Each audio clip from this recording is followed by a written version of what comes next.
qilgan mehnatimni barchasini sizlar bilan bo'lishkim keldi. Chunki bugun kuni bilan uyda uborka qildim, bolalarimning xonasini, mebellarini ko'chaga chiqardim, keragini olib qoldim. Chunki ertaga uyimizga usta keladi. Ketdik, sizlarga qilgan mehnatlarimni ko'rsatdim. Ra'noning xonasidan boshlasak, o'rtoqlar hali hamma narsasini qo'yib ulgurmadim. Ko'rib turganingizda bu pianinani ham chiqazamiz hali. Xullas, tashlaydiganimni tashladim. Bu tarafdan ko'cha ko'rinib turadi. Endi yop-yorug' bo'ladi. Spalni olamiz. Kiyim javon olsak bo'ldi. Hamma narsasi bor. Bu opasini Yuxini dars stoli. Bu yoqqa keltirdik tozalab. Chunki yangilik uchun buni tashlab yuborishga ko'zimiz qiymadi. Ra'no endi bemalol bu tarafda darslarini bemalol qilaveradi. Endi Yuxini xonasiga o'tamiz. Mana o'yinchoqlar hali yozilib yotibdi.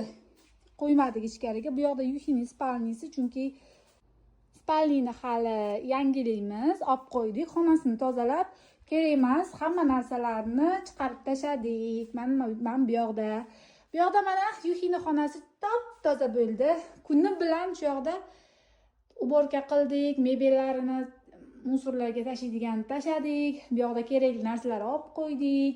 Xullas, ertaga bu xonaga usta keladi. Shunaqa gaplar o'rtoqlar. Nima deysizlar, bugungi mehnatimga 5 mi yoki 0 mi?